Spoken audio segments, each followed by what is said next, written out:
This is part two of the video where I break down Rudy's depressing video. And it's only been 10 minutes for me, but for you it'll be yesterday. I'm just making this because the camera was overheating a bit. I had to turn it off, give it some air, give it room to breathe.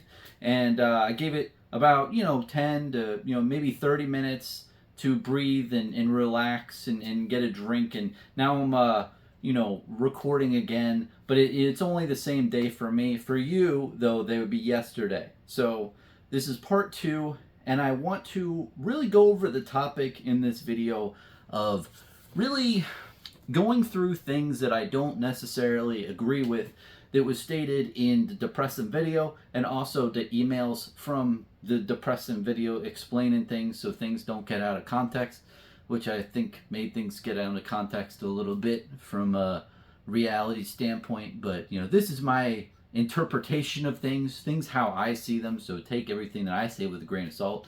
But it's just kind of how I see the situation. Something I think I can add clarity to yesterday's video, which is no, but it's today.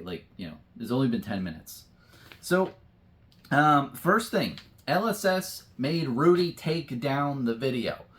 Now, this is something Rudy didn't say, but it's a lot of things that people did say on the internet and reactions and everything, and I don't blame them. How it was stated in the email chain from Rudy saying, hey, this is why I took down the video and everything, it really did make it seem like LSS got angry and reached out to him, and then he took down the video. But if you read very closely and read between the lines, Rudy said, hey, LSS hasn't contacted me or reached out.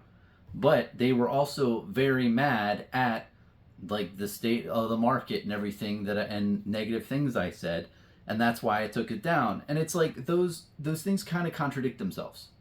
If LSS didn't reach out, how does he know that they're upset? And I think that the way he knows that they're upset is they took off their Patreon, which makes sense. It's a logical conclusion, okay? Members of LSS were Rudy's patrons, so they just canceled their Patreon. But they could have just canceled because Rudy's not having their product for sale on his store. So maybe that's the reason. And yeah, they could be upset, but it's that's not an excuse for taking down the video. I was surprised that LSS employees were patrons of Rudy, because I don't know why they need to be if if they can buy flesh and blood right from the source. I mean, they're freaking employees. So the whole standpoint of LSS told Rudy to take down the video, I think, was completely false. I think that in the email it was worded in a really misleading way that made it sound like LSS got super upset about what Rudy said and the feedback, and it made it seem like LSS employees were upset about the feedback, and that's why he took it down and they reach out. But also he said they didn't reach out yet. So it can't be both. It can't be they reached out and were really upset and he took it down for that, and they didn't reach out. So to add clarity, LSS probably pulled out because they didn't want to support if Rudy wasn't going to sell their product after release. And also, the video was taken down probably because Rudy realized, hey, you kind of said a lot there, and maybe a lot of the things weren't as, not as accurate, but maybe said in a tone and in a way that really didn't reflect the true nature of the landscape of things. Maybe things were taken a little bit out of context, but the overall thing was good. So the first part is that I just talked about is why the video was taken down. I don't think it was taken down because of LSS. LSS did not tell Rudy to take down the video, from what we know, from what was readily available to us. The second thing I want to talk about is Rudy receives less promos and items from LSS. He said this a bit in the video, and then also he stated it with, hey, he hasn't gotten any cold foil promos after the Monarch release. And this is really misleading, I think. I think that saying, except for the tailor-made cold foil promos that are very rare and sold nowhere else in the Gem Keeper promos, and that are tailor made and given to me like on a very frequent basis for each release. That doesn't really make sense to me, man. Like, let me break it down. Is Rudy receiving less promos and less playmats and stuff from LSS over the course of 2019 and through 2020, and then now from 2022 to 2023? Yes, he's receiving less stuff. From the playmat goes, I don't know if it was really community people saying, I don't know why he has a playmat, but it's like, honestly, I don't know why we really need playmats. I have like 20 fucking playmats. I've gotten so many from Rudy bundles. I don't need any more playmats. I don't really think it's necessary. I think the transition to the Gem Keeper promo was great. I mean, Rudy gets a literal, like, cards in his image and that are very unique, very sought after, very, rare. Definitely not a game piece. Like, it's very, like, a collectible game piece. So I think that was a good transition. And to the point of, like, okay, well, it's a lot less than what Rudy received in the past. Well, it's like, yeah, I mean, the way I see things is in 2019 through 2020, Rudy put in a lot of fucking work just promoting the game and getting it out to people and making it really a household name in the TCG industry and really adding credibility to it. Again, Flesh and Blood is an amazing game, and the people behind it put a lot of blood, sweat, and tears into making it a fucking amazing game. But Rudy also is, what he is marketing and promotion, and he did that, and he did catalyze the game and make it like a lot more, palatable to people who wouldn't have been without his support. So he did a lot for the game, and he was compensated very well, in my opinion, via promo cards.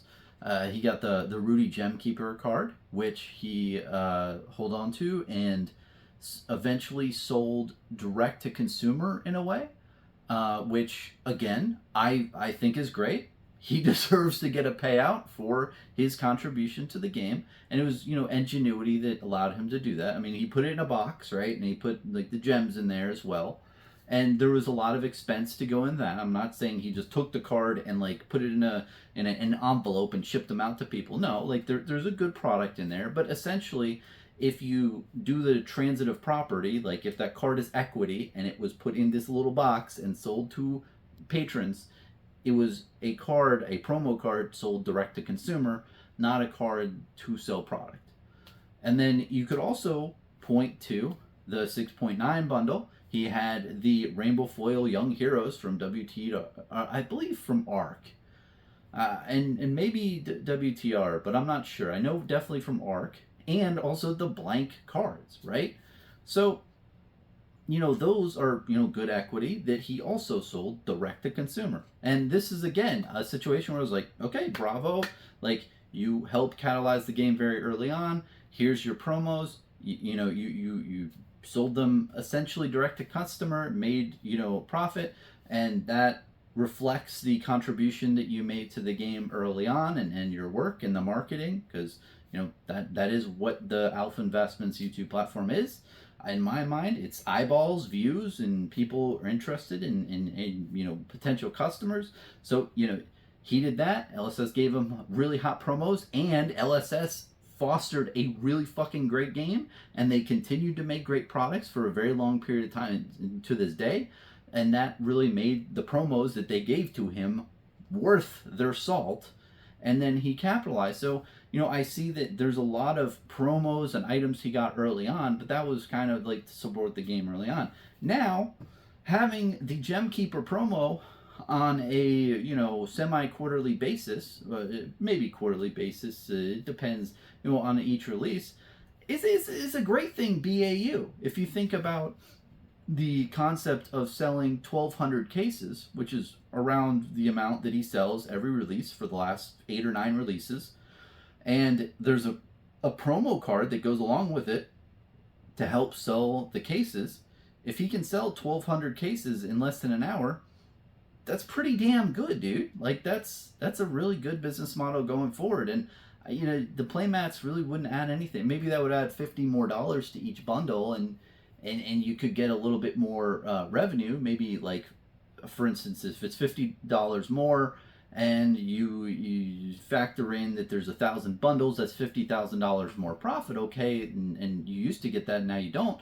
But it's like, that stuff was good early on because people were getting into the game. Now people just want the product, people want the promo, especially for me as a consumer. And I think it's just natural. It's like, hey, this is a win for everyone. You get a promo that helps you sell 1,200 cases on release, instant, value there, with good margins per boxes.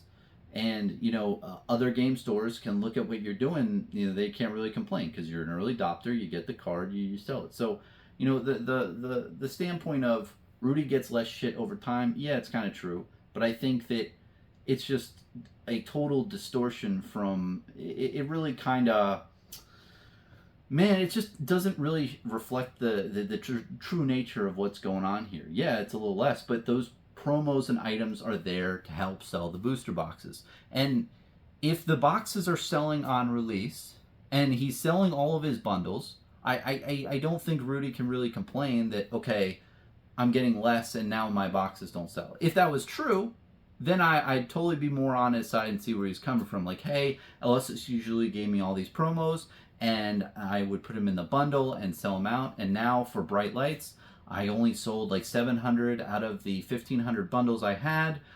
This isn't fair. Like, this partnership is kind of soured because I used to be able to sell this, now I don't. But that's not what's happening. The Bright Lights bundle sold in like an hour. And 1 hour is a lot more than in the past, where it was like maybe 20 minutes or 30 minutes or what have you and so forth. But still, it's selling out. So from a standpoint of Rudy doesn't get nice things, it's kind of true. But in a sense, a lot of the nice things early on, I think, were more of, hey, this is to help, for your initial involvement. Now it's just business as usual. Here's your promo card. It's in your liking. It's in your image. It's cold foil, very rare. Only you get it. And literally they do that for nobody else in the entire game of Flesh and Blood. They do it for no other person or individual. You only get that treatment, and it helps you sell your 1,200 boxes on release.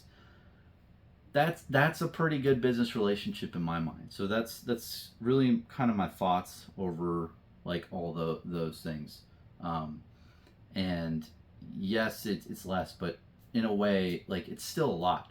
And if you think about all the promos from any other game that Rudy has, I think that Flesh and Blood promos are most likely the best ones and help sell the most amount of product in a short period of time, and continue to do that. So that's my thoughts there.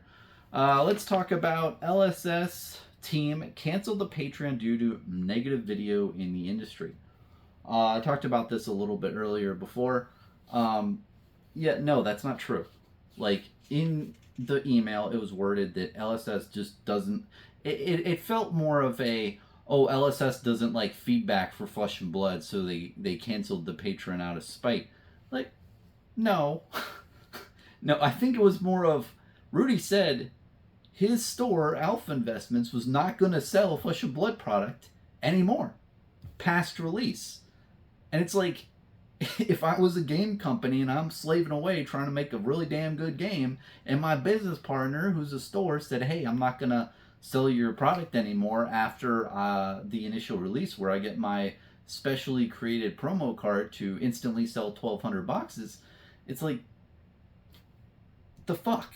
Like, and overall, I was shocked that LSS employees had patrons with Rudy. It's like I know they probably want to talk to him and have that type of relationship and such, but I think you should probably just do that through email normally. But like, they don't need boxes. I mean, maybe they'd want stuff, but international shipping from the patron is quite steep. So I don't see really much value in it for them from a like personal gain perspective. I think they were just doing it because Rudy was supporting their game. But yeah, so just the whole, I think the whole LSS can't take feedback type vibe of that sentence is kind of skewed. It's more of, hey, he said he's not going to sell our game anymore past release. Well, I don't see a need to support him if he's not going to support us. That's just my take. Next thing I want to talk about is really important because this is like the basis for this video, apparently. So, apparently, at the end of the Depressing video, Rudy stated that the one thing that spurred the video was a game store is trying to sell him, I think, a pallet or two of bright lights at $45 a box. And he said no, or he was silent, and the store's like, you know what, Rudy, your silence tells me everything. I don't know what's going on with Flesh and Blood, but if you are not going to buy bright lights for $45 a box, that's telling me something. And I need to just walk away and not order heavy hitters. This is probably one of the most misleading types of verbiages that I think is on this. Because if someone is not into Flesh and Blood, someone is just watching this video without any context, they're like, whoa, that's true. If the box normally sells for $90 and Rudy won't buy it for $45, there must be something going on here, right? If he's not going to buy it for $45 a box, then he must not believe in the game, is what the Timmy mindset is, just the basic, viewer. But what the basic viewer doesn't know is, well, what is Rudy's cost basis that he gets direct from LSS or distro? What is that priced at? We don't know. And without that level of information, how can you accurately determine if Rudy just doesn't believe in the box, in the booster box, or if that's not really a good business opportunity? Because what if he does get the boxes for $45 direct from LSS, or maybe $40 or $50? Like, it might not really be a good business opportunity. Maybe he's spending. Maybe he gets them for $50 a box, and he's going to have to spend $5 more or $5 less per box. Maybe that's not worth it to put that much capital in it for so little return, especially when you factor in shipping and a bunch of other costs. Like, it doesn't make sense. So without that level of detail, we can't accurately determine if Rudy made a good deal or not. Like, that level of detail is crucial for this. Now, if it was stated where, like, hey, I had a store reach out to me, right, where they were offering me boxes that were 30% below the cost that I can get them direct from LSS, then the viewer would be like, okay, well, if he's going to make 30% potential profit margin on these based off of this type of deal where he's getting them cheaper than he has an alternative, then they could accurately determine. But without that cost basis of knowing how much he normally gets the boxes for, how can we really know if it's a good deal or not? So I think it was incredibly misleading, and it really just didn't make sense to me, right? Like, I heard that, and I'm like, well, the conclusion based off of the situation was just completely far-fetched, and it was completely wild to me. So without that level of information, I think that whole section was completely misread and completely, like, the average viewer, it just like went right over their head, and it just like was extremely misleading, and it put Flesh and Blood in a negative light when I don't know if it should have been, so. And then another thing I want to delve into about this topic is Rudy said something in the email about how he stopped receiving sealed product of Flesh and Blood and buying it from people, from game stores that were trying to liquidate product. And this happens a lot in the back end, and a lot of people really don't understand it from a public point of view of stores sitting on product. And the biggest thing you have to understand is stores are cash driven. Like, they want to convert product to cash as fast as humanly possible. And a lot of times a game store will be like, well, I have X amount of, like, I have a whole pallet of bright lights. I could sit on it for the next year and probably make my money back, or I could liquidate it to Rudy or liquidate it to someone else for 40% or a 30% haircut, but then I'll take that money and reinvest it in, like, Pokemon, Yu-Gi-Oh, or Magic, or some other type of Kickstarter, TCG, what have you. You can use that capital now, and you can make a double or triple your money in 6 months versus holding on to bright lights and sell it over a year. It's all about converting to cash as fast as humanly possible. And they might do the math and think that they could better utilize their capital. If they take a 40% loss on bright lights, they can maybe make that back and double or triple it with other business ventures in the same time period. So I think that that's something very important for people to know. So, the big question I have though with Rudy stopping buying sealed boxes from stores is, did he do that much to begin with? Like that is also not stated in the email, and I imagine he did, but that wasn't stated. And the thing I really question about that is because, like, if he gets boxes, I believe, directly from LSS, if he, like, the prices that they would have to liquidate to be lower than what he gets them direct would have to be pretty significant to be pretty advantageous to him and his business, in my opinion. And I don't really see that happening too often. I'm not saying it's never happened in the past, because it sounds like it has, but I don't know if that whole reflection of, hey, Rudy stopped buying sealed product, this is a big deal, like he bought so much product in the past, so something must be wrong now. I don't know if that whole narrative is very accurate. I would really have to see a little bit more information about, hey, Rudy in 2023 bought X amount of pallets of flesh and blood and sold them, either behind closed doors or what have you in different ways, and now he's just going cold turkey. I'd understand that, but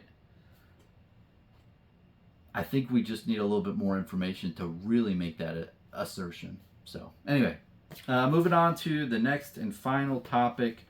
I want to talk about Mon 1 investing. So there's a narrative that Rudy brings up a lot about how he bought Monarch at, I think, $200 a box, and that he doesn't know the print runs, and he never did from LSS. And I believe that. I think that that's a very factual statement. I think that that is very true. I don't think LSS would openly tell him the print runs of things. But like, he says it in a way where he's like, hey, I lost a lot of money by buying at the top at $200 and then later selling them below that, or I lost money because it went down and now is like below map, right? And that's true, but in a way that was an investment. Like, I've made plenty of investments in the past and they haven't done well. I'm not going to blame Legend Story Studios. I'm not going to like complain about it in that way. And the thing that I think that should be said in the same context is that when Rudy was given his initial allocation of Monarch First Edition, he sold it to patrons for a good amount more than $200. It was probably like $300, $350 per box, if I'm remembering correctly. And it's tough because you also had the cold foil Ursa Blasphemous token that was also sold, and I think maybe a playmat or so. So you had things that were factored in the mix, but he definitely sold it to patrons at an inflated price and made a good amount of money, which I think he has every right to do, and I think that it was good that he did it at the time. And he could have been a little bit more greedy, to be honest. He could have, but he sold it at a fair price based on what the market was at the time. I totally get that. But he made a fuckload of money selling Monarch stuff because it doubled and tripled in a very short period of time. And literally that doubling and tripling is all massive profit. So I think that it's important to bring that into the context of him buying Monarch at the peak, which wasn't really the peak at $200 a box. Like, that's pretty reasonable. But it's more of like he underestimated or overestimated the print run sizes, and that was false, and then his investment went down in price. Like, that's not LSS's fault, and I don't think he's not saying anything about that to LSS, but he's saying it in the context of like negativity of like, hey, I invested at the peak and then it went down. It's like, well, you also made out like a fucking bandit when you sold the stuff at release. So it's important to take it with a grain of salt in that way, and really realize that, yeah, like CFB and a couple other online vendors might have been rat bastards, allegedly, for doing certain alleged holding of products and stuff, and making the market look pretty dry, and making people think that the print run was a lot less than it was. If you made out really well, you did good. So that's kind of my thought process on that, because that's been said a couple times in the past, but it was said in the video where he's like, hey, I don't know the print runs, I never did. I bought Monarch at 200 and I was wrong, and it went down below map eventually. It's like, okay, that's true, but you also made out like a bandit with the initial release. You have to add that too. It's kind of like, I think it's fair to add that to really reflect the true nature of that activity back in the day. So anyway, those are just my opinions on things that I necessarily wanted to add a little bit of clarity to, that I thought needed to be expanded upon a bit, that I thought were potentially a little misleading on LSS and Rudy and all that bullshit.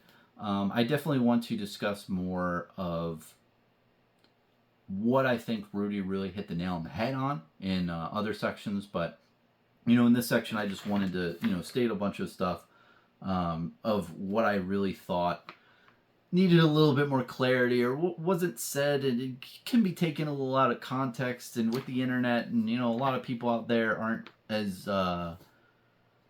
they haven't been in this for the longest period of time, so if they take a certain snippet or something, they can really just blow things out of proportion and make things just completely wrong.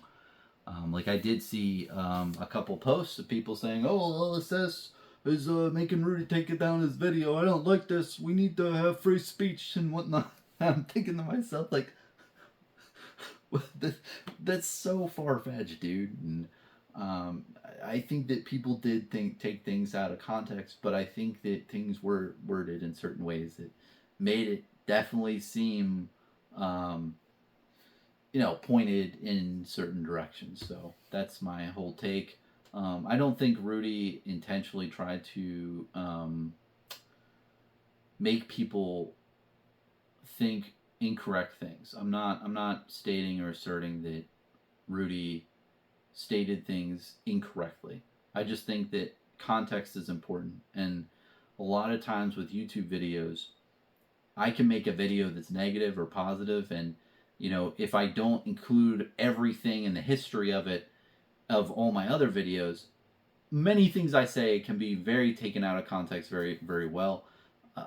It's just the nature of how content is, and it's short-sighted. And if you don't understand the whole aspect and landscape, you could just not, it just goes over your head. So am I stating that Rudy intentionally tried to manipulate people's minds to think certain ways? Absolutely not. Is he stating his side of things and how he sees things? Of course. And I honestly feel I feel terrible for Rudy.